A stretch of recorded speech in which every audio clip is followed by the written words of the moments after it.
مجيد تعالى في محكم تنزيله وهو أصدق القائلين ومن ورائهم برزخ إلى يوم يبعثون۔ حمد و ثنا اللہ رب العالمین کے لیے، درود و سلام امام الانبیاء سید الثقلین شفیع المذنبین رحمۃ للعالمین ہادی السبل سید الرسل امام الانبیاء محمد رسول اللہ صلی اللہ علیہ وسلم کی ذات اقدس کے لیے۔ محترم بھائیوں، جو ہمارا درس 21ویں شب کو ہوا تھا، اس میں ہم نے دنیا کے حوالے سے گفتگو کی تھی کہ انسان کی زندگی کے کچھ مراحل، کچھ ادوار ہیں۔ پہلا دور وہ تھا کہ جب اللہ تعالیٰ نے تمام روحوں کو جمع کر کے ان سے عہد لیا کہ میں تمہارا رب ہوں۔ دوسرا دور یہ تھا کہ جب بندہ ماں کے پیٹ میں ہوتا ہے۔ تیسرا دور زندگی کا دور، اور یہ جو زندگی کا دور چل رہا ہے یہ اگلے سارے ادوار کے لیے تیاری کا وقت ہے۔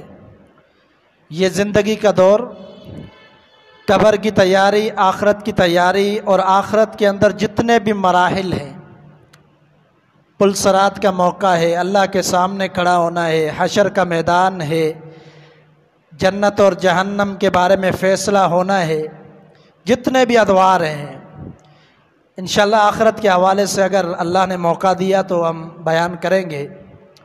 آج کا ہمارا جو عنوان ہے وہ مختصر وقت میں ہم بیان کرنے کی کوشش کریں گے، اور وہ ہے قبر کے حوالے سے۔ جب بندہ دنیا سے چلا جائے گا، اور یقیناً ہر شخص نے جانا ہے، مسلمان ہے تو وہ قبر کے حوالے ہوگا۔ اس کے عزیز و اقارب سارے تجہیز و تکفین کا معاملات طے کرنے کے بعد اس کو قبر کے اندر مٹی کے تلے دبا دیتے ہیں، اور اگر سامنے رکھ دے یا باہر رکھ دے تو اللہ تعالیٰ کا ایک قانون ہے کہ اس میت کے اندر بو پیدا ہو جائے۔ کسی نہ کسی طریقے سے اگر کچھ لوگ غیر مسلم ہیں، ہندو ہیں، تو وہ جلا دیتے ہیں، لیکن نہیں چاہتے کہ یہ وجود جو ہے انسان کا، میت کا، وہ ہمارے سامنے پڑا رہے، یہ کوئی نہیں چاہتا۔ اور نبی علیہ الصلوۃ والسلام کا فرمان ہے کہ جب بندہ فوت ہو جائے تو فوراً اس کے تجہیز و تکفین کے معاملات کرو، فوراً اس کو دفن کر دو، قبر کے حوالے کر دو، اور اس کا برزخ کی زندگی کا دور شروع ہو چکا ہے۔ اس کو کہتے ہیں برزخ کی زندگی۔ اللہ تعالیٰ قرآن مجید میں فرماتے ہیں کہ وَمِن وَرَائِهِمْ بَرْزَخٌ إِلَى يَوْمِ يُبْعَثُونَ۔ اس دنیا کی زندگی کے بعد انسان کے لیے برزخ کا دور ہے۔ دنیا کی زندگی سے جب جانا ہے، مرنا ہے، فوت ہونے کے بعد برزخ کا دور ہے، اور یہ برزخ ایک پردہ ہے آخرت اور قبر کے درمیان۔ یہ ایک قبر کی زندگی، یہ برزخ کی زندگی، اس کے بعد آخرت کی زندگی ہے، اور برزخ کہتے ہیں پردے کو۔ اب یہ دونوں جہانوں سے پردے میں ہے، دنیا سے بھی اس کا تعلق کٹ چکا ہے، اور آخرت کے طرف سفر شروع کرنے والا ہے، اور وہ جو درمیان کا دور ہے دنیا اور آخرت میں، اس کو کہتے ہیں برزخ کا دور۔ تو یقیناً موت تو لازمی ہے، ہر شخص کو آنی ہے، کل نفس ذائقۃ الموت۔ اللہ تعالیٰ نے فرمایا ہر شخص کو موت آئے گی، اور پھر ہر ایک کو ایک ایک ذرے کا حساب دینا ہے۔ سیدنا عثمان ذو النورین رضی اللہ تعالیٰ عنہ قبرستان کو دیکھتے، قبر کو دیکھتے تو زار و قطار رویا کرتے تھے۔ اور رونے کی وجہ کیا؟ وجہ یہی ہے کہ اول منازل من منزل آخرہ، آخرت کی منزلوں میں سے پہلی منزل، پہلی سیڑھی یہی ہے، قبر ہے۔ یہاں بندہ اگر کامیاب ہو گیا تو آخرت میں کامیاب ہے، اور اس قبر کے اندر اگر ناکام ہو گیا تو پھر بندہ آخرت میں بھی ناکام ہے۔ تو قبر کا عذاب، قبر کے معاملات بہت سارے لوگ انکار کرتے ہیں کہ قبر میں عذاب نہیں ہوگا۔ انکار کی وجہ یہ ہے کہ وہ علم نہیں رکھتے اور جہل موجود ہے۔ اگر علم ہو تو پتہ چل جائے ان کو کہ یہ قبر میں جو عذاب ہوتا ہے وہ برزخی زندگی میں عذاب ہوتا ہے، قبر میں عذاب نہیں۔ یہ جو قبر کا عذاب ہے اصل میں برزخی زندگی کا عذاب ہے۔ چاہے آپ مردے کو قبر میں دفنائیں یا نہ دفنائیں، اس کو عذاب ہونا ہے، اس کی روح کو عذاب پہنچنا ہے۔ نبی علیہ الصلوۃ والسلام صحابہ اکرام کے ساتھ تدفین کے لیے جاتے ہیں، قبر میں اتارا گیا، دفن کر دیا گیا۔ آپ صلی اللہ علیہ وسلم واپسی پلٹے، آتے ہوئے صحابہ اکرام سے فرمایا کہ یہ جو ہم دفن کر کے آئے ہیں اب یہ ہمارے جانے کو سن رہا ہے، ہم جا رہے ہیں، اس کو پتہ چل رہا ہے کہ میرے سارے لوگ مجھے یہاں دفنا کر واپسی جا رہے ہیں۔ اب تھوڑی دیر کے بعد کیا ہوگا؟ فرشتے آئیں گے، یقعدان ہی، دو فرشتے آئیں گے اور دونوں آ کر اس کو اٹھائیں گے، اس کو بٹھائیں گے اور بٹھا کے اس سے سوال و جواب کریں گے،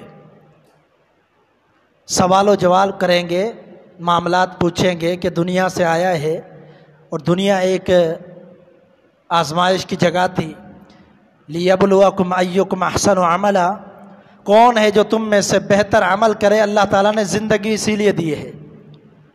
اب یہ فرشتے آئیں گے دو، اور آپ صلی اللہ علیہ وسلم نے مختلف احادیث میں ان کی کچھ کیفیت بیان کی۔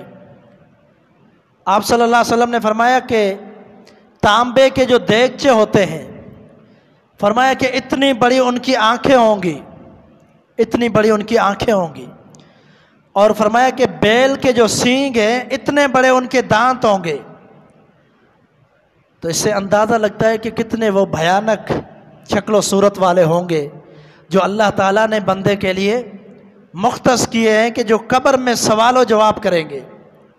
ایمان والے کو ان کی حیت، کیفیت اور صورت سے کوئی خوف نہیں ہوگا، اور جو ایمان والا نہیں ہوگا، منافق ہوگا اور جو کافر ہوگا وہ پریشان ہو جائے گا اور وہ ڈرے گا، اور اس وقت اس کو کچھ بھی یاد نہیں آئے گا۔ منافق ہوگا تب بھی کہے گا میں کچھ نہیں جانتا، اور اگر کافر ہوگا تو وہ بھی کہے گا میں کچھ نہیں جانتا۔ لیکن جو مسلمان صحیح معنی میں مومن ہوگا وہ اس سے نہیں ڈرے گا، بلکہ سوالات کے جواب دے گا اور مطمئن ہوگا۔ نبی علیہ الصلوۃ والسلام نے فرمایا پھر اس سے سوال کرتے ہیں۔ سوال کیا کرتے ہیں؟ اس سے سوال کرتے ہیں من ربک ہے، تیرا رب کون ہے؟ تو وہ کہتا ہے ربی اللہ۔ جو ایمان والا ہوتا ہے، صحیح معنی میں زندگی بسر کر کے گیا، آزمائش میں کامیابی حاصل کرنے والا، کہے گا ربی اللہ، میرا رب اللہ ہے۔ کہیں گے ما دینوں کا، تیرا دین کیا ہے؟ تو کہے گا دینی الاسلام، میرا دین اسلام ہے۔ اس سے سوال کیا جائے گا کہ اس شخص کے بارے میں بتلا کہ جو شخص تمہاری ہدایت کے لیے بھیجا گیا تھا۔ تو وہ کہتا وہ محمد رسول اللہ صلی اللہ علیہ وسلم تھے، وہ اللہ کی طرف سے پیغمبر بن کر آئے، ان کی باتوں کو ہم نے سنا، ان کی باتوں کو مانا، اس پر ایمان لائے اور اسی کے مطابق زندگی بسر کی۔ نبی علیہ الصلوۃ والسلام نے فرمایا کہ یہ وہ وقت ہے کہ جس کا تذکرہ اللہ تعالیٰ نے قرآن مجید میں کیا ہے، یثبت اللہ الذین آمنوا، اللہ تعالیٰ ایمان والوں کو ثابت قدم رکھے گا، دنیا میں، آخرت میں اور قبر کی زندگی میں بھی، برزخ کی زندگی میں بھی اللہ ثابت قدم رکھے گا ایمان والے کو۔ جس کا صحیح معنی میں ایمان ہوگا وہ ثابت قدم ہوگا، صحیح جواب دے گا۔ اور آپ نے فرمایا یہ ایمان والوں کی نشانی، آپ نے یہ آیت پڑھی اس موقع پر کہ اللہ ان کو ثابت قدم رکھے گا، کیونکہ انہوں نے زندگی پوری انہوں نے صحیح کتاب و سنت کی روشنی میں بسر کی، اب اس کے لیے کامیابی ہے۔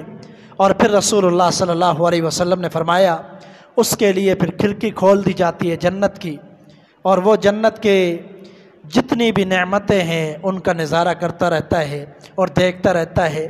اب اس بندے کو نہ کوئی خوف ہے، نہ کوئی ڈر ہے، اور کوئی پریشانی نہیں، نہ غم نہ مشکل نہ پریشانی، بلکہ وہ کامیاب زندگی گزار کے گیا، اب قبر میں بھی اس کے لیے بالکل ہی آسانیاں ہیں۔ پھر آپ صلی اللہ علیہ وسلم نے فرمایا کہ وہ شخص جو منافق ہوگا اس سے سوال کیا جائے گا، وہ ہر سوال پر کہے گا کہ میں کچھ نہیں جانتا، کیونکہ اس نے کچھ کیا ہی نہیں، ایمان اس کے پاس برائے نام تھا، منافقت کی زندگی اس نے بسر کی اور ظاہری لبادہ ایمان کا اڑا، دل میں ایمان اس کے داخل ہی نہیں ہے۔ فرمایا وہ کہے گا میں کچھ نہیں جانتا، کچھ نہیں جانتا۔ فرشتے، ایک حدیث کے اندر آتا ہے جب یہ کہے گا میں کچھ نہیں جانتا تو وہ جو عذاب والے فرشتے ہیں ایک زوردار، ایک بڑا ہتھوڑا ان کے پاس ہوگا، زوردار ہتھوڑا اس کے سر پر ماریں گے، گر پڑے گا اور پھر موت واقع ہو جائے گی، پھر اس کی روح دوبارہ ڈال کر اس کو اٹھایا جائے گا، پھر اس کو سزا دی جائے گی۔ جب وہ انکار کرے گا میں کچھ نہیں جانتا، اس کو بار بار یہ سزا ملے گی۔ کیوں نہیں جانتا؟ اللہ نے پیغمبر کو بھیجا، اللہ نے ہدایت کو بھیجا، اللہ نے کتاب بھیجی، کلام اللہ بھیجی، یہ ساری کی ساری تیری ہدایت کے لیے تھی، لیکن کیا ہوا؟ دنیا کے اندر دنیا کی رنگینیوں کو دیکھ کر دنیا کے اندر ہی رہ گیا، اور تو نے کوئی فکر ہی نہیں کی کہ مجھے قبر میں بھی جانا ہے، آخرت میں بھی اللہ کے سامنے پیش ہونا ہے۔ یہ عذاب اسی وقت سے اس پر شروع ہو جاتا ہے، سوال و جواب کے وقت سے۔ ایک حدیث کے اندر آتا ہے کہ نبی صلی اللہ علیہ وسلم نے فرمایا پھر جب وہ کہے گا میں کچھ نہیں جانتا تو اس کے لیے کیا ہوگا؟ اس کے لیے جہنم سے کھڑکی کھول دی جائے گی، اور پھر وہ جہنم کے عذاب کا نظارہ کرتا رہے گا، اور وہ ڈرتا رہے گا، خوف کرتا رہے گا، کیونکہ اس کو خوف ہے کہ اب کیا ہونا ہے، کہ اس سے اٹھوں گا تب بھی مجھے یہی عذاب ہونا ہے، اور قبر کے اندر بھی وہی عذاب ہے۔ یہ ساری اس کی زندگی، برزخ کی زندگی، جو زندگی وہ گزارے گا اور اس کو عذاب ہوتا رہے گا۔ نبی علیہ الصلوۃ والسلام نے فرمایا کہ یہ عذاب اس کو جاری رہے گا۔ اللہ تعالیٰ قرآن مجید میں فرماتا ہے جو منافق شخص ہے سنعذبہم مرتین، فرمایا کہ ان کو ہم 2 مرتبہ عذاب دیں گے، منافق شخص کو 2 مرتبہ عذاب دیں گے۔ اس سے مراد کیا ہے؟ اس کا مطلب کیا ہے؟ اس کا مطلب یہ ہے کہ دنیا کے اندر بھی منافق کو عذاب ہے، اور قبر کے اندر بھی اس کو عذاب ہے، برزخ کی زندگی میں بھی اس کو عذاب ہے، اور آگے فرمایا پھر ہم اس کو آخرت کی طرف لوٹائیں گے، اور تیسرا عذاب اس کو آخرت میں ہوگا۔ اللہ اکبر! اتنے بھیانک مراحل آنے والے ہیں، اور میری اور آپ کی کوئی تیاری نہیں ہے، کوئی تیاری نہیں ہے۔ صحابہ اکرام جب موت کی کشمکش میں ہوتے، سکرات الموت میں ہوتے تو روتے تھے، روتے تھے۔ رونے کی وجہ کیا ہے؟ زندگی گزار دی، تیاری نہیں ہے مکمل۔ کیا ان کی تیاری نہیں تھی؟ ہم میں سے کوئی یہ بات کر سکتا ہے؟ نہیں کر سکتا۔ قرآن کہتا ہے رضی اللہ عنہم ورضوا عنہ، اللہ ان سے راضی ہو گیا، وہ اپنے رب سے راضی ہو گئے۔ انہوں نے ایسے اعمال کیے کہ ایک مرتبہ محمد رسول اللہ صلی اللہ علیہ وسلم نے سیدنا عثمان رضی اللہ تعالیٰ عنہ کو یہ بھی فرما دیا تھا ما ضر عثمان ما عمل بعد اليوم، فرمایا کہ آج کے بعد اگر عثمان کوئی بھی عمل نہ کرے پھر بھی جنت میں جانے کے لیے یہ اعمال اس کے کافی ہے۔ اتنی بڑی گواہیاں، پھر بھی قبر کے لیے رونا، پریشان ہونا۔ ہماری پریشانی کیوں نہیں ہے؟ برزخ کی زندگی کے لیے، قبر کے لیے پریشان ہم کیوں نہیں ہوتے؟ کیونکہ اللہ تعالیٰ نے وجہ قرآن مجید میں بتلا دی، الہاکم التکاثر حتی زرتم مقابر، فرمایا کہ بندے کو مال کی بڑھوتی نے تباہ و برباد کر دیا۔ مال جمع کر لوں، تجارت کر لوں، فلاں کام کر لوں، فلاں کام کر لوں، دنیا کی زندگی کے لیے بڑی کوششیں کرتا ہے، تگ و دو کرتا ہے، جدوجہد کرتا ہے کہ دنیا کا مال، دنیا کی زندگی، دنیا کی زندگی، لیکن فرمایا کہ یہ قبر تک پہنچ جاتا ہے پھر بھی اس کو پرواہ نہیں ہے۔ یہی وجہ ہے کہ قبر کی اس کو فکر نہیں ہے۔ اور قبر ایک ہر مسلمان کو وہاں جانا ہے۔ رسول اللہ صلی اللہ علیہ وسلم کا گزر ہوتا ہے، آپ صلی اللہ علیہ وسلم نے فرمایا کہ انہما لا یعذبان، وما يعذبان من کبیر، صحیح بخاری مسلم کی حدیث ہے، فرمایا کہ ان دو قبر والوں کو عذاب ہو رہا ہے، اور یہ عذاب کوئی بڑا، ان کا بہت بڑا جرم نہیں تھا، لیکن اس کے دو کام تھے جس کی وجہ سے اس کو عذاب ہو رہا ہے۔ بہت ساری وجوہات ہیں قبر کے عذاب کی، میں سرسری طور پر آپ کے سامنے رکھ دوں گا، لیکن یہاں پر اس حدیث کے اندر نبی صلی اللہ علیہ وسلم نے دو باتیں ذکر کی۔ آپ نے فرمایا کہ ان میں سے جو ایک تھا یمشی بن نمیمہ، یہ بندہ چغل خور تھا۔ کیسا چغل خور؟ ایسا چغل خور کہ لوگوں کو آپس میں لڑایا کرتا تھا، ایک کی بات دوسرے تک پہنچا دی، دوسرے کی بات اس تک پہنچا دی، غلط ملط بات کر دی، خلط ملط بات کر دی، اور اس طرح کی باتیں دونوں کے درمیان کی کہ ان کی آپس میں لڑائی ہو جائے، جھگڑا و فساد ہو جائے، طلاقیں ہو جائیں، معاملات بگڑ جائیں، رشتہ داریاں ٹوٹ جائیں، سارے تعلقات ختم ہو جائیں، اس طرح کی یہ کوششیں کرتا تھا دنیا میں۔ یہ بندہ صلہ رحمی کو ختم کرنے والا تھا۔ اللہ تعالیٰ نے فرما دیا کہ یہ بندہ جو ہے اس کو عذاب قبر ہوگا۔ یہاں نبی صلی اللہ علیہ وسلم کی حدیث ہے۔ ایک اور حدیث ہے جو قدسی حدیث ہے، قدسی حدیث کے اندر اللہ تعالیٰ نے فرمایا کہ جو صلہ رحمی کو توڑے گا، رحم کو کھڑا کیا، اللہ تعالیٰ نے رحم کو کھڑا کیا اور صلہ رحمی کو یہ کہا مخاطب ہو کر، جو تجھے توڑ دے گا میں اسے اپنے آپ سے توڑ دوں گا، اور جو تجھے جوڑے گا میں اسے جوڑ دوں گا۔ اب یہاں معاملہ کیا ہے؟ یہ معاملہ یہی ہے کہ اس نے وہ کام کیا کہ جو اللہ سے توڑنے والا ہے، اللہ سے دور کرنے والا ہے، اس لیے اللہ تعالیٰ نے اس کے لیے یہ عذاب مقرر کر دیا کہ اس نے لوگوں کو آپس میں لڑایا، اپنے رب سے دور کیا، آج اس کو عذاب قبر ہو رہا ہے۔ نبی صلی اللہ علیہ وسلم نے فرمایا کہ یہ کام تھا اس کا۔ اب یہ نیکوکار بھی ہو سکتا ہے، نمازیں بھی پڑھنے والا ہوگا، روزے بھی رکھنے والا ہوگا، عبادتیں کرنے والا ہوگا، لیکن یہ ایسا کام کرتا تھا جس سے دوسری ساری عبادتیں اس کی برباد ہو جاتی تھی، اس لیے اس کو قبر میں عذاب ہو رہا ہے۔ پھر آپ صلی اللہ علیہ وسلم نے فرمایا کہ دوسرا، لا یستتر من البول، صحیح مسلم کے الفاظ ہیں کہ وہ شخص پاکی نہیں رکھتا تھا، طہارت کے معاملے میں زیرو تھا، طہارت نہیں کرتا تھا، مطلب کہ پیشاب کر دیا جہاں مرضی آیا، اور پھر طہارت حاصل نہیں کی، پیشاب کے چھینٹے لگے، کپڑے اس کے پلید تھے، یہ معاملات اس کی زندگی کے تھے، اس لیے اس کو عذاب قبر ہو رہا ہے۔ یہ اہم ترین وجہ ہے، حتیٰ کہ صحابی رسول صلی اللہ علیہ وسلم سعد رضی اللہ تعالی عنہ، اس کے بارے میں جب ان کی موت واقع ہوئی تو نبی علیہ السلام نے فرمایا اللہ کا عرش ہل گیا تھا سعد کی موت پہ، اتنا عظیم صحابی تھا۔ محدثین نے لکھا ہے، تفسیر کی ہے، اور اس کے اندر لکھا ہے کہ اس کو بھی قبر نے ایک مرتبہ دبایا، اور اس کی وجہ کیا تھی؟ اس کی وجہ یہ تھی کہ وہ بوڑھا ہو چکا تھا، انتہائی بوڑھا اور ضعیف ہو چکا تھا، اور ضعیف ہونے کی وجہ سے اس کے بارے میں روایت ملتی ہے، اس لیے وہ کہتے ہیں کہ ضعیف ہونے کی وجہ سے وہ بکریاں وغیرہ چراتا تھا، تو جب وہ پیشاب کرتا تھا تو خیال نہیں رکھ پاتا تھا، جس کی وجہ سے ایک دفعہ اس کو قبر نے دبایا۔ اس قدر قبر کا عذاب سخت، اور یہ اہم وجہ ہے کہ پیشاب کے چھینٹوں سے نہ بچنا، طہارت حاصل نہ کرنا۔ آج اکثریت نوجوان اور اکثریت مسلمانوں کا یہی حال ہے، کوئی پرواہ نہیں ہے۔ نبی علیہ السلام نے اہل قبا، ایک علاقہ، ان علاقے والوں کی تعریف کی۔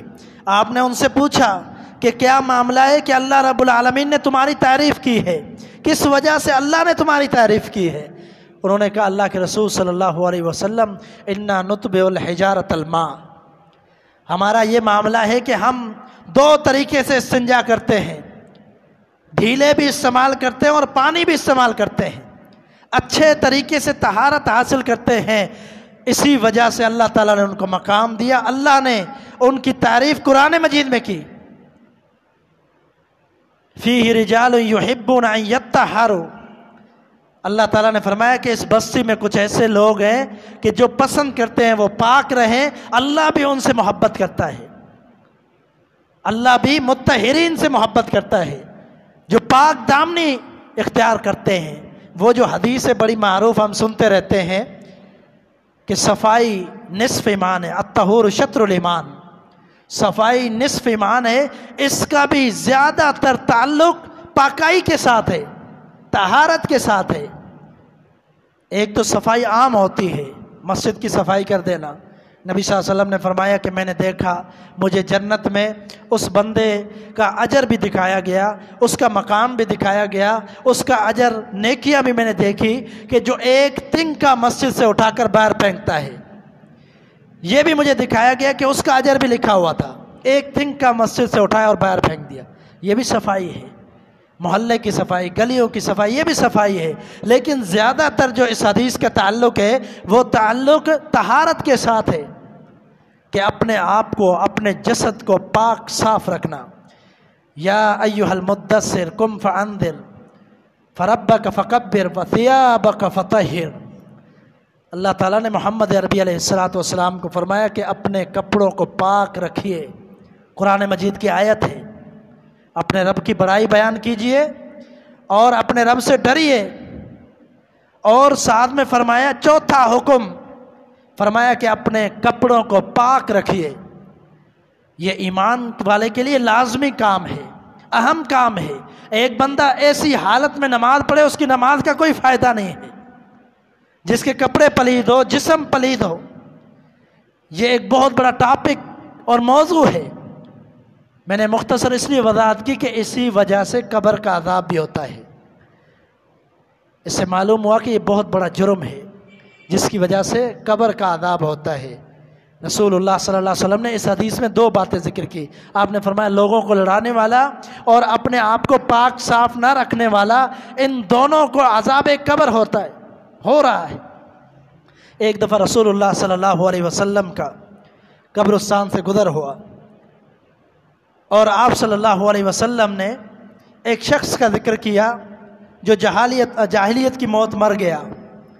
آپ صلی اللہ علیہ وسلم نے آواز سنی، اس کی چیخ و پکار سنی، اور آپ نے فرمایا کہ ابھی ابھی مجھے آواز سنائی گئی ہے اس بندے کی جو فلاں علاقے تھا، بنی نجار کا تھا، اس کو دفن کیا گیا، فلاں باغ والا تھا، اس باغ کے قریب دفن تھا۔ آپ نے فرمایا اس کی آواز مجھے سنائی گئی ہے۔ فرمایا کہ اگر مجھے ڈر نہ ہوتا لدعوت اللہ ہے، اگر ڈر نہ ہوتا تو میں اللہ رب العالمین سے دعا کرتا کہ اللہ تو ان کو بھی عذاب قبر والوں کی چیخیں سنا کہ جن کو عذاب ہو رہا ہے۔ فرمایا الا الثقلین، سوائے دو مخلوق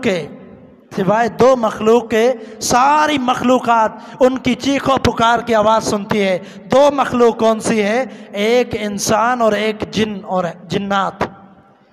ان دونوں کو آواز نہیں سنائی دیتی جو عذاب ہوتا ہے مردوں کو، باقی تمام کو آواز سنائی دیتی ہے، یعنی جانور وغیرہ ان کو آواز سنائی دیتی ہے۔ آپ نے فرمایا اگر مجھے ڈر نہ ہوتا کہ تم لوگ اپنے مردوں کو دفنانا چھوڑ دو تو میں اللہ سے دعا کرتا کہ اللہ تمہیں بھی سنا دے۔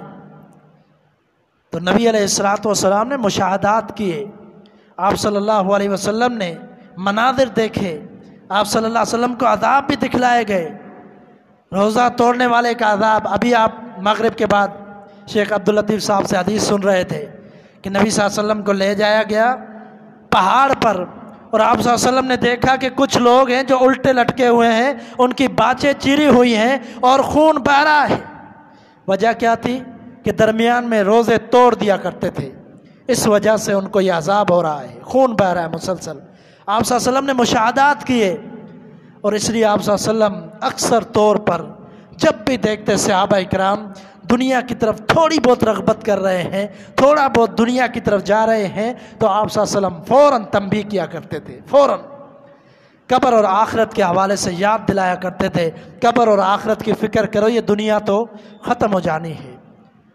تو قبر کے احوال نبی صلی اللہ علیہ وسلم نے فرمایا یہ قبر انسان کو پکارتی ہے روزانہ، روزانہ پکارتی ہے۔ کیا پکار ہوتی ہے اس کی؟ پکار یہی ہوتی ہے کہ آجا، میں انتظار کر رہی ہوں، میرے لیے تیاری کر لے۔ روزانہ قبر پکارتی انسان کو۔ اللہ اکبر! میں روزانہ یاد کرتا ہوں، قبر کو نہیں کرتا۔ قبر روزانہ مجھے یاد کرتی ہے۔ اس کا مطلب ہے کہ دنیا بالکل کچھ بھی نہیں ہے، دنیا کی کوئی حیثیت نہیں ہے۔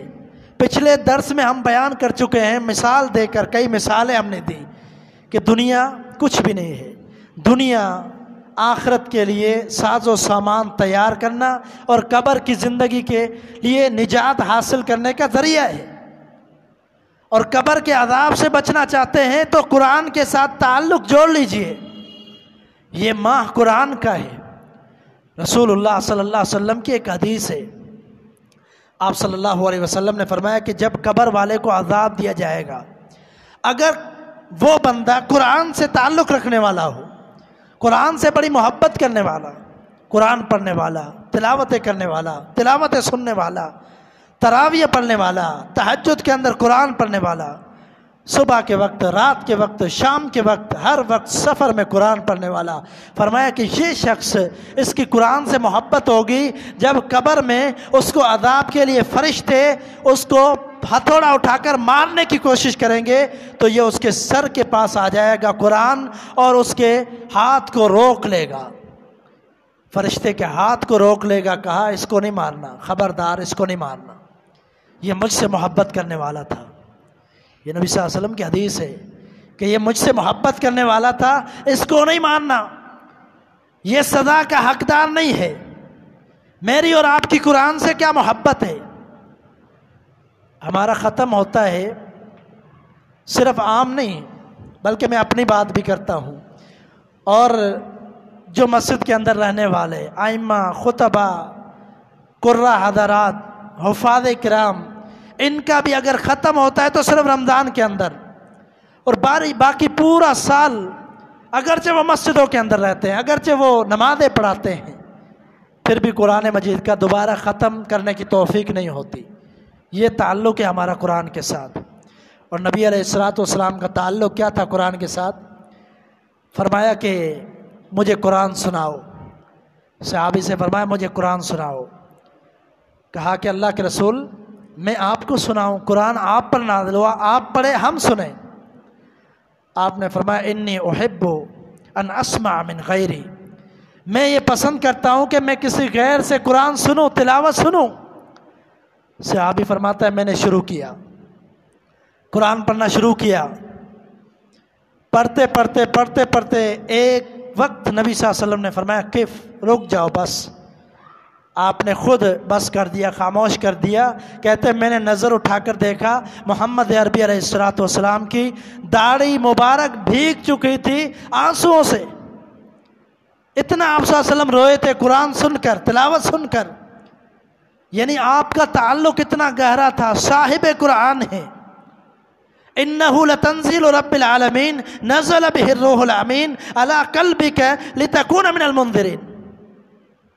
یہ قرآن جبریل امین لے کر آیا، اللہ تعالیٰ نے نازل کیا، جبریل امین لے کر آیا، اور کس پر لے کر آیا؟ محمد عربی علیہ السلام پر۔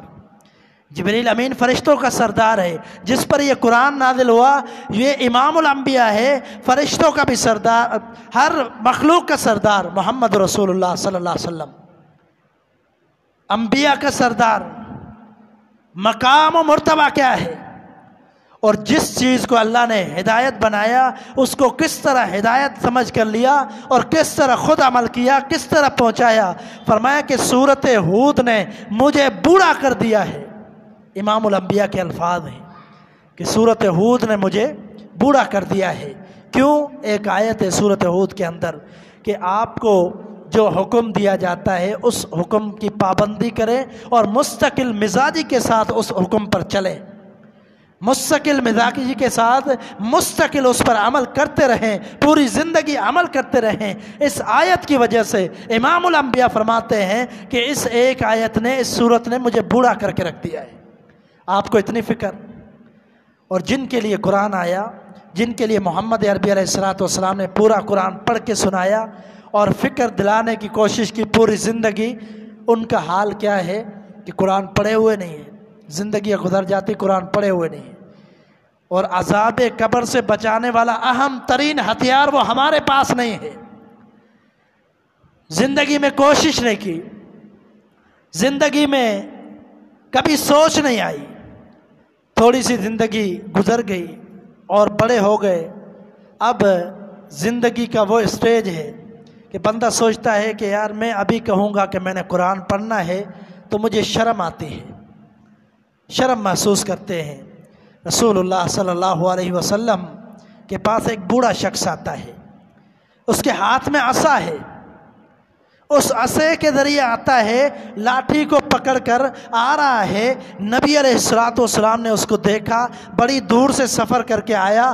اللہ کے رسول صلی اللہ علیہ وسلم نے فوراً کہا کہ کیا معاملہ ہے، اتنی ضعیف حالت میں، اس کیفیت میں تو میرے پاس چل کر کتنا دور سے سفر کر کے آیا ہے؟ اس نے کیا جواب دیا؟ قربان جائیں، اس نے کہا علمنی، اللہ کے رسول صلی اللہ علیہ وسلم جو علم اللہ نے آپ کو سکھایا ہے اس علم میں سے مجھے سکھا دے۔ بڑی دور سے سفر کر کے آیا۔ نبی علیہ السلام نے کیا فرمایا؟ اللہ کے رسول صلی اللہ علیہ وسلم کو اس کی ادا کتنی پسند آئی۔ آپ نے فرمایا کہ تو آیا ہے علم حاصل کرنے کے لیے، دین کا علم تجھے سکھا دوں، ما مررت بحجر ولا شجر، فرمایا کہ جس پتھر سے تو گزرا، جس درخت سے گزرا، جس بھی مخلوق سے تو گزر کر آیا ہے، اور ساری مخلوق نے تیرے لیے اللہ سے دعائیں مانگی، ساری مخلوق نے تیرے لیے اللہ سے دعائیں مانگی ہیں۔ اس ضعف کے عالم میں، اس کمزوری کے عالم میں لاٹھی کا سہارا لے کر علم حاصل کرنے کے لیے آیا ہے، اور میرے اور آپ کے بزرگ اور میرے اور آپ کے بھائی وہ شرم محسوس کرتے ہیں دین کی تعلیم حاصل کرنے میں۔ حالانکہ نبی علیہ السلام سے عورتوں کے سوالات آپ سنیں گے حیران ہو جائیں گے، عجیب عجیب قسم کے انہوں نے سوال کیے۔ وجہ کیا ہے کہ اسلام کے اندر اس طرح کے معاملات میں کوئی حیا کی بات نہیں ہے۔ ان اللہ لا یستحی من الحق، اللہ تعالیٰ بھی حق کہنے سے کبھی شرماتا نہیں ہے۔ اور محمد رسول اللہ صلی اللہ علیہ وسلم نے انسان کے پیچیدہ امراض، پیچیدہ مسائل بیان کر دیے، عورتوں کے پیچیدہ اہم ترین مسائل بیان کر کے چلے گئے۔ پوری سیرت آپ صلی اللہ علیہ وسلم نے پوری زندگی کے حالات بیان کیے، اور انسان کے طہارت، غسل، ہر معاملے کے سارے معاملات بیان کر دیے۔ کیوں؟ کیونکہ حق پہنچانا ہے، اور اگر اس میں شرم کی تو پھر کوئی فائدہ نہیں ہے، اور حق سے بندہ محروم رہ جائے گا۔ اس لیے اگر قرآن نہیں پڑھا تو ابھی بھی وقت ہے، زندگی سے پہلے پڑھ لیں۔ کیوں؟ اگر پڑھ لیں گے زندگی سے پہلے، کوشش بھی کر لیں گے تو یہ گواہ تو بن جائے گا، یہ قرآن اللہ کا کلام گواہ بن جائے گا، قبر کے عذاب کے لیے سامنے تو آئے گا، عذاب سے بچانے والا تو بن جائے گا۔ میں اگر ضعف کے عالم میں، آخری زندگی کے اسٹیج میں، میں کوشش کرتا ہوں سچے دل سے کہ میں 2-4 حرف پڑھ لوں، اور جتنا پڑھ سکتا ہوں زندگی میں پڑھ لوں۔ پڑھنا شروع کر دیں، کسی حافظ کے پاس، کسی قاری کے پاس، کسی عالم کے پاس، کسی اپنے ہی بیٹے کے پاس، اپنا بچہ پڑھا ہوا ہے، اسی سے گھر میں سبق لے کر قرآن کو پڑھنا شروع کریں، اس سے محبت کریں۔ اگر دنیا کی زندگی ختم ہو گئی، قرآن مکمل نہ بھی پڑھا، تو انشاءاللہ کامیابی ہے، یہ قرآن ہمیں عذاب قبر سے بچائے گا۔ عذاب قبر کے اسباب بہت سارے ہیں، اور تقریباً سارے کبیرہ گناہ ہیں۔ امام بیہقی رحمہ اللہ کی کتاب ہے دلائل النبوہ، امام ابن قیم رحمہ اللہ وہ بھی اپنی کتاب کے اندر، اور دیگر محدثین نے اپنی کتابوں کے اندر ذکر کی ہے وہ غلطیاں، وہ کمی کوتاہیاں جس کی وجہ سے عذاب قبر ہوتا ہے، اور تقریباً سارے کبیرہ گناہ ہیں۔ سود کھانا، بدکاری کرنا، اور اسی طرح چغل خوری کرنا، ناجائز کسی کو قتل کرنا، شراب پینا، مستقل زندگی کے اندر کبیرہ گناہ کرنا، توبہ تائب نہ ہونا، یہ سارے کے سارے گناہ عذاب قبر کی وجہ اور علت بنتے ہیں۔ تو عذاب قبر یہ حقیقت ہے۔ سیدہ عائشہ صدیقہ رضی اللہ تعالی عنہا فرماتی ہیں کہ میں نے نبی صلی اللہ علیہ وسلم سے سوال کیا عذاب قبر کے بارے میں، تو آپ صلی اللہ علیہ وسلم نے فرمایا عذاب القبر حق، قبر کا عذاب حق ہے، اور ضرور اس شخص کو ہونا ہے جس نے دنیا کے اندر اس کے لیے تیاری نہیں کی۔ جو بندہ وہ عمل کرتا ہے جس کی وجہ سے عذاب قبر ہونا ہے تو ضرور ہوگا۔ کچھ دن قبل آپ درس میں سن رہے تھے کہ قبر کے بچھو، سانپ، ان کی کچھ حیتیں بھی محمد رسول اللہ صلی اللہ علیہ وسلم نے بیان کی، کیفیتیں بھی بیان کی۔ آپ نے فرمایا کہ اگر ایک مرتبہ وہ زمین پر سانس لے لیں، زمین پر قبر سے نکل آئے اور ایک مرتبہ زمین پر سانس لے لیں تو سبزہ اگنا بند ہو جائے۔ اللہ اکبر، اتنے خطرناک اور اتنے زہریلے، وہ انسان کو ڈستے رہیں۔ کبھی تصور کریں، ابھی آج تاخرات ہے، 3 تاخراتیں پہلے گزر چکی، اس کے بعد آخری تاخرات ہے۔ اکیلے میں بیٹھ کر سوچے، تصور کریں کہ میرے اندر کتنی برداشت ہے، سوچیں کہ میرے اندر کتنی برداشت ہے۔ اللہ کی قسم میرے اندر کوئی برداشت نہیں ہے، میرے اندر کوئی برداشت نہیں ہے۔ چلتے پھرتے اگر کسی کا پاؤں میرے پاؤں پر چڑھ جاتا ہے تو کیا ہوتا ہے؟ چیخیں نکل جاتی ہیں، چیخیں نکل جاتی ہیں۔ بیماری کا عالم ہو، بخار ہو، تکلیف ہو، تو یہ بخار بندے کو ایسا کر دیتا ہے کہ بندے کو پانی بھی اچھا نہیں لگتا، پانی بھی نہیں پیتا، اچھا نہیں لگتا۔ یہ میری اور آپ کی کیفیت ہے۔ رسول اللہ صلی اللہ علیہ وسلم امام الانبیاء ہیں، لیکن تکلیف ان کو بھی دنیا میں بہت ہوئی۔ رسول اللہ صلی اللہ علیہ وسلم ایک دفعہ پورے قافلے کے ساتھ جا رہے، اچانک سے بھگدڑ مچ گئی قافلے کے اندر۔ ایک شخص نے جلدی میں جاتے ہوئے نبی صلی اللہ علیہ وسلم پر اپنا پاؤں رکھ دیا، پاؤں رکھ دیا، تو آپ صلی اللہ علیہ وسلم نے کہا کہ بسم اللہ، بسم اللہ، تو نے مجھے تکلیف دی ہے۔ اور آپ صلی اللہ علیہ وسلم کے پاس جو لاٹھی تھی یا چھڑی تھی، آپ صلی اللہ علیہ وسلم نے آہستہ سے اس کو پاؤں پر یاد دلانے کے لیے لگائی تاکہ وہ میرے پاؤں سے پاؤں ہٹا دے۔ فرمایا کہ آپ نے مجھے تکلیف دی۔ کیا ہوا؟ صحابی رسول ساری رات پریشان رہا، روتا رہا۔ کیوں روتا رہا؟ کیا پریشانی؟ پریشانی یہ ہے کہ میں نے محمد رسول اللہ صلی اللہ علیہ وسلم کو تکلیف پہنچائی ہے۔ آپ نے اپنی زبان اقدس سے فرمایا کہ بسم اللہ، آپ نے مجھے تکلیف دی ہے۔ روتا رہا، پریشان۔ اللہ اکبر، غور کرنا، بڑی اہم بات کر رہا ہوں، بڑا اہم واقعہ ہے، بڑی احادیث کی کتاب کے اندر مذکور ہے، صحیح واقعہ یہ۔ نبی صلی اللہ علیہ وسلم نے صبح کے وقت فرمایا کہ ہمارے اس ساتھی کو لے کر آؤ جس نے بھگدڑ کے عالم میں اس کو پتہ نہیں چلا، بے خیالی میں میرے پاؤں پر پاؤں رکھ دیا تھا۔ اس کو بلایا گیا، نبی علیہ الصلوۃ والسلام نے اس سے کیا فرمایا؟ آپ نے فرمایا میرے ساتھی، میں نے آپ کو کل بے خیالی میں کوئی معاملہ ہو گیا تھا جس کی وجہ سے میں نے آپ کو چھڑی لگائی تھی، میرے ہاتھ کے اندر چھڑی تھی، وہ میں نے آپ کو لگائی تھی۔ قبر آخرت کے عذاب کو میں برداشت نہیں کر سکتا، ابھی دنیا میں تو مجھ سے بدلہ لے لے۔ اللہ اکبر، امام الانبیاء بلا رہے ہیں، وہ پریشان، پوری رات رویا کہ میں نے تکلیف پہنچائی ہے، اور آپ صلی اللہ علیہ وسلم کو فکر اس بات کی ہے کہ میں نے تکلیف پہنچائی ہے، کہ آخرت میں پریشانی نہ ہو، اس لیے فرمایا کہ مجھے معاف کر دینا۔ سبحان اللہ، بہت ساری باتیں اس سے سمجھ آتی ہیں کہ بہت سارے ظلم ڈھائے، ہم نے ڈھاتے رہتے ہیں۔ نبی صلی اللہ علیہ وسلم نے اس چھوٹی سی بات کو ظلم سمجھا۔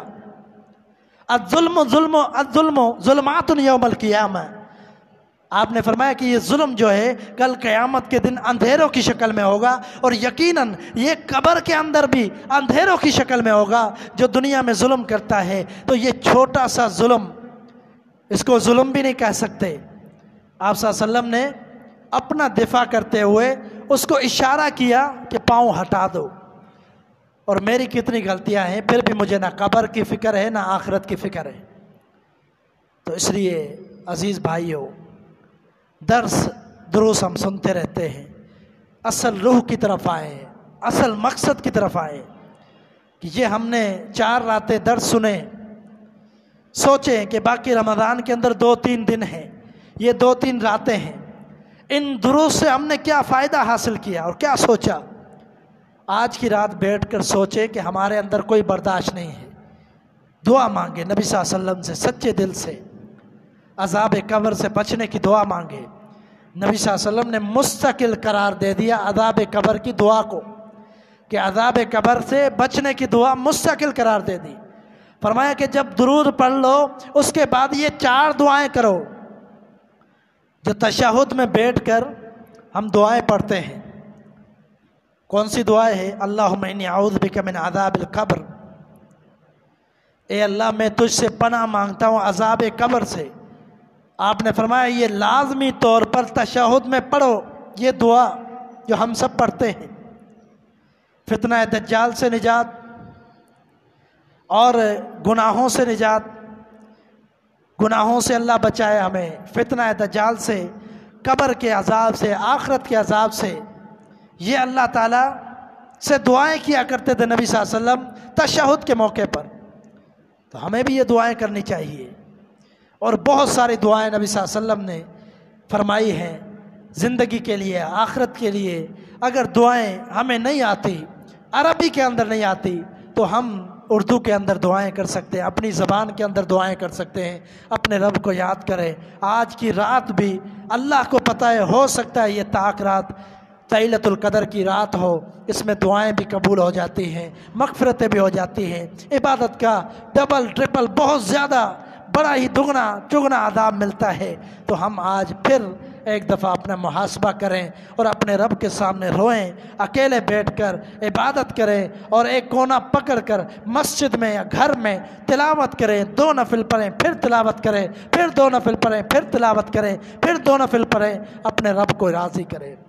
رسول اللہ صلی اللہ علیہ وسلم نے فرمایا کہ ایک بندہ اگر نہیں جانتا قرآن کو پڑھنا، کمزور ہے اس کی عبارت، نہیں پڑھ سکتا صحیح طرح سے قرآن کو تلفظ کے ساتھ نہیں پڑھ سکتا، پھر بھی کوشش کرتا ہے، جیسا پڑھنا آتا ہے پڑھنے کی کوشش کرتا ہے، صحیح کرنے کی کوشش کرتا ہے، فرمایا اس کے لیے 2 اجر ہیں، اس کے لیے 2 اجر ہیں۔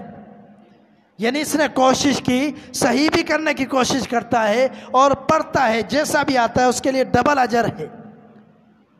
اور جس کو صحیح پڑھنا آتا ہے اور وہ محنت کرتا ہے، قرآن سے لگاؤ رکھتا ہے اور پڑھتا رہتا ہے، فرمایا کل قیامت کے دن مقرب ترین فرشتوں کے ساتھ ہوگا، وہ مقرب ترین فرشتوں کے ساتھ۔ تو قرآن سے ناطہ جوڑ لیں، اپنے زندگی میں ایسے اعمال کریں کہ جو عمل ہمیں قبر سے عذاب سے نجات دیں، آخرت کے عذاب سے نجات سے۔ قرآن سے تعلق جوڑ لیں، اللہ کی کتاب سے، یہ قبر سے بھی عذاب سے نجات دے گا۔ اور ایسی ہی حدیث نبی صلی اللہ علیہ وسلم نے فرمایا کہ یہ کل قیامت کے دن بھی سفارشی ہوگا۔ اور سارے کبیرہ گناہوں سے اپنے رب سے توبہ کریں، کبیرہ گناہوں سے بچ جائیں، تو انشاءاللہ عذاب قبر سے بھی محفوظ رہیں گے اور آخرت کے عذاب سے بھی محفوظ رہیں گے۔ اللہ رب العالمین سے دعائیں کریں کہ اللہ تعالی ہمارے سب کے گناہوں کو معاف فرما دے، اور اللہ تعالی قبر کے عذاب سے بچائے، اور آخرت میں بھی ہمیں سرخرو اور کامیاب کر دے۔ دعا کریں۔ لا الہ الا اللہ وحدہ لا شریک لہ لہ الملک والحمد للہ کل شیء قدیر۔ اللهم ربنا لك الحمد ملء السماوات ملء الأرض وملء ما شئت من شيء بعد أهل الثناء والمجد حق ما قال العبد كلنا لك عبد. اللهم لا مانع لما أعطيت ولا معطي لما منعت ولا ينفع ذا الجد منك الجد. اللهم صل على محمد وعلى آل محمد كما صليت على إبراهيم وعلى آل إبراهيم إنك حميد مجيد. اللهم بارك على محمد وعلى آل محمد كما باركت على إبراهيم وعلى آل إبراهيم إنك حميد مجيد.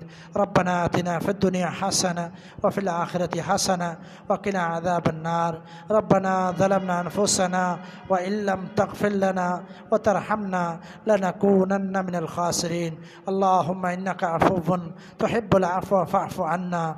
اللهم إنك عفو تحب العفو فاعف عنا. ربنا اغفر لنا ولإخواننا الذين سبقونا بالإيمان ولا تجعل في قلوبنا غلا للذين آمنوا ربنا إنك رؤوف رحيم. ربنا اغفر لنا وللمؤمنين والمؤمنات والمسلمين والمسلمات الأحياء منا والأموات. رب اغفر وارحم وأنت خير الراحمين يا أرحم الراحمين يا غفار يا ودود يا حي يا قيوم. اللهم اغفر لنا اللهم اغفر لنا رب اغفر لنا رب اغفر لنا وللمؤمنين والمؤمنات والمسلمين والمسلمات. اللهم إنا نعوذ بك من عذاب القبر ومن عذاب الحشر ومن عذاب القبر. اللهم إنا نعوذ بك من عذاب القبر. اللهم إنك عفو تحب العفو فاعف عنا فاغفر لنا وارحمنا أنت مولانا فاغفر لنا وارحمنا أنت مولانا وانصرنا على القوم الكافرين. يا حي يا قيوم برحمتك نستغيث سبوح قدوس رب الملائكة والروح. اللهم إنا نسألك الهدى والتقى والعفاف والغنى. اللهم جنبنا منكرات الأخلاق والأعمال والأهواء والعدوى. يا حي يا قيوم برحمتك نستغيث سبوح قدوس رب الملائكة والروح. اللهم اشف مرضانا ومرضى المسلمين. اللهم اشفهم شفاء كاملا عاجلا. اللهم اقبل صيامنا وصلاتنا وزكاتنا وقيامنا.